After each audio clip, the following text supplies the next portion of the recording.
नमः शिवाय। अब मैं आप सभी को आगे का भाग हिंदी अनुवाद में सुनाती हूँ।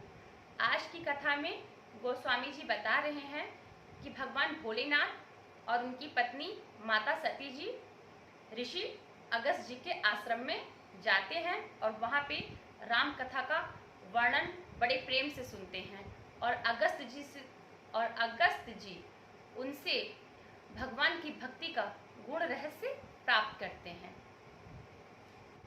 एक बार त्रेता युग माही शंभु गए कुंभज ऋषि पाही संग सती जग जननी भवानी पूजे ऋषि अखिलेश्वर जानी।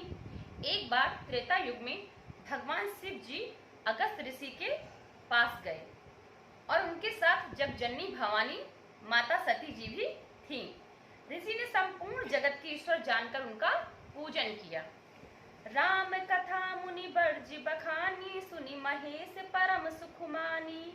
ऋषि पूछे हर भगति सुहाई कहीं शंभु अधिकारी पाई। मुनिवर अगस्त जी ने राम कथा को विस्तार पूर्वक भगवान भोले को सुनाया, जिसको महेश्वर ने बड़ा परम सुख मानकर सुना। फिर ऋषि ने शिव जी से सुंदर हरि भक्ति पूछी और शिव जी ने उनको उसका आधिकारिक जानकर वो हरि भक्ति का निरूपण उनको किया। कहत सुनत रघुपति गुण गाथा कछु दिन तहाँ रहे गिरिनाथा। मुनि सन विदा मांगी त्रिपुरारी चले भवन संग दक्ष कुमारी। श्री रघुनाथ जी की गुणों की कथाएं कहते सुनते कुछ दिन भगवान भोलेनाथ जी वहां रहे। फिर मुनि से विदा मांगकर शिव जी दक्ष कुमारी सती जी को लेकर अपने धाम यानी कि कैलाश चले गए। तेहि अवसर भंजन भई भारा हरि रघुवंश लीन अवतारा। पिता बचन तज राज उदासी दंडक बन विचरत अविनाशी। उन्हीं दिनों पृथ्वी का भार उतारने के लिए यानी कि जो पृथ्वी पे राक्षसों ने उत्पात मचा रखा था उसको खत्म करने के लिए भगवान श्री रामचंद्र जी ने अवतार ले लिया था। वे अविनाशी भगवान उस समय पिता के वचन से राज्य का त्याग करके तपस्वी या फिर साधु का वेश धारण करके दंडक वन में घूमते हैं। हृदय विचारत जाति हर कही विधि दर्शन होई। गुप्त रूप अवतरऊं प्रभु गए जान सब कोई।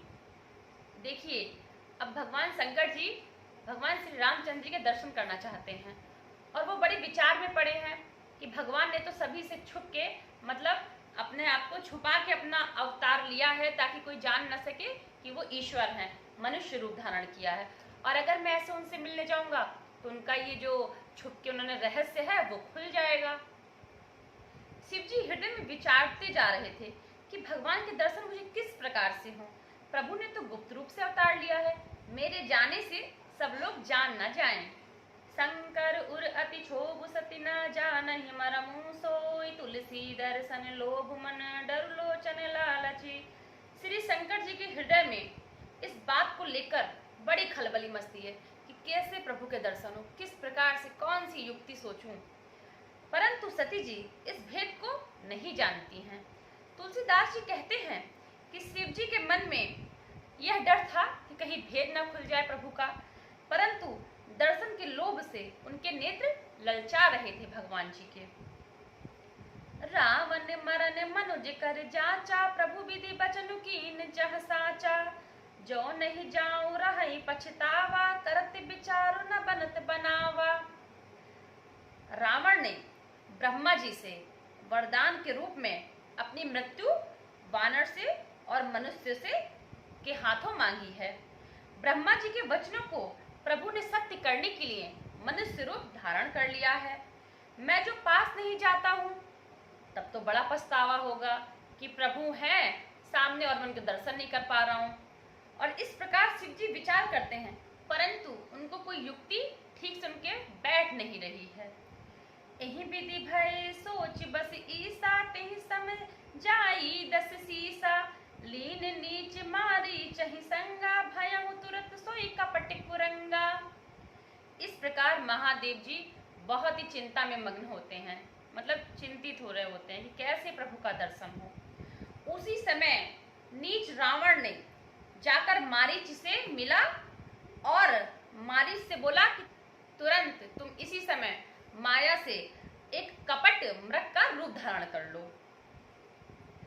करि छलु मोड़ हरि बैदेहि, प्रभु प्रभाव तस विदित न तेहि।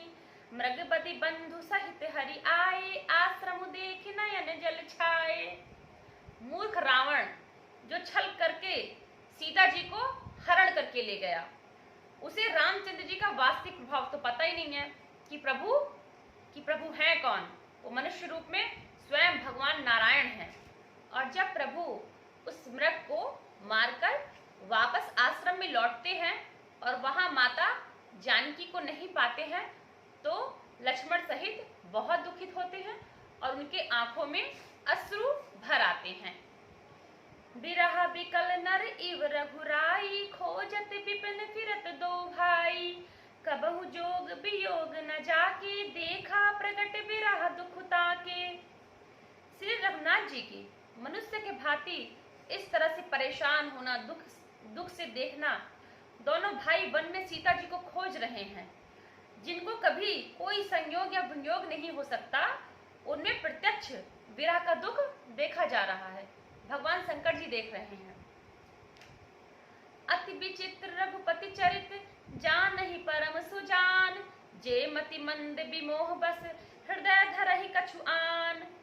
श्री रघुनाथ जी का चरित्र बड़ा ही विचित्र है। उसको वही लोग जान सकते हैं जो बहुत बड़े पहुंचे हुए ज्ञानी हों। जो मंद बुद्धि हैं, वो तो विशेष रूप से मोह के वश में होकर हृदय में कुछ दूसरी ही बात सोच बैठेंगे। शंभु समेत ही राम ही देखा, उपजाहे अति हरसु विशेषा। भरी लोचन छवि सिंधु निहारी, कुसुमै जानी न कीन चिन्हारी। श्री शिव जी उसी अवसर पर श्री राम जी को देख लेते हैं और उनके हृदय में अत्यंत आनंद यानी कि प्रेम उमड़ता है।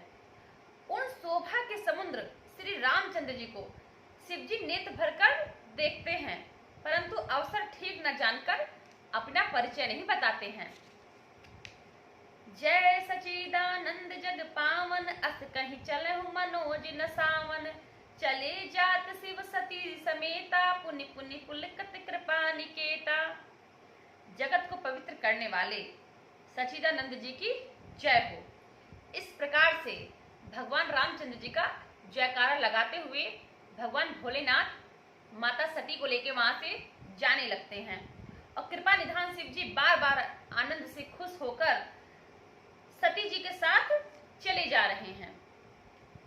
सती सो दशा शंभु के देखी, उर उपजा संदेहु विशेषी। शंकर जगत बंध जगदीशा, सुर नर मुनि सब नावत सीसा। अब माता सती सोच रही हैं कि सारा जगत तो भगवान शंभु की पूजा करता है और ये इन मनुष्य यानी कि वो पहचान तो पा नहीं रही हैं और बोल रही हैं कि ये राम का क्यों नाम का इतना जाप करके इतना प्रसन्न हो रहे हैं, उनके दर्शन पाके इतना खुश हो गए हैं, ऐसा क्या कारण है। सती जी शंकर जी की वह दशा देखी तो उनके मन में बड़ा ही संदेह उत्पन्न हुआ। वे मन ही मन कहने लगी कि शंकर जी को तो सारा जगत उनकी वंदना करता है, वे जगत के ईश्वर हैं, देवता मुनि सब उनके प्रति शीश नवाते हैं, तो ऐसा क्या है कि ये इन मनुष्य के प्रति इतना ज्यादा प्रफुल्लित है, इतना आनंद में है, ऐसा क्या है इन मनुष्य में। तिन नृप सुतहि कीन परिणामा, कही सचिदानंद पर धामा। भय मगन छबिता सुबिलो की, अजहु प्रीत उर रहति न रोकी। उन्होंने एक राजपुत्र को सचिदानंद परम धाम कहकर प्रणाम क्यों किया, ऐसा सोच रही है माता सती। और उसकी शोभा देखकर वो इतने प्रेम में मग्न क्यों हो गए। अब तक उनके हृदय में प्रीति रोकने से भी क्यों नहीं रुक रही है, ऐसा क्या है उन मनुष्यों में, यानी कि उन तपस्वी वेश में जो मनुष्य हैं उनमें ऐसा क्या है कि भगवान भोले स्वयं उनके प्रेम के मंत्र मुग्ध हो गए हैं। ब्रह्मा जो व्यापक विरज अज अकल अनहि अभेद, सो की देह धरी हुई नर जाहि न जानत वेद। जो ब्रह्मा सर्वव्यापक हैं यानी कि सब जगह हैं, माया रहित हैं, अजन्मा अगोचर इच्छा रहित और भेद रहित है, और जिसे वेद भी नहीं जानते, क्या वह देह धारण करके मनुष्य हो सकता है? ऐसा सोच रही हैं। अब आगे की कथा मैं आपको अगले भाग में सुनाऊंगी। जय श्री राम।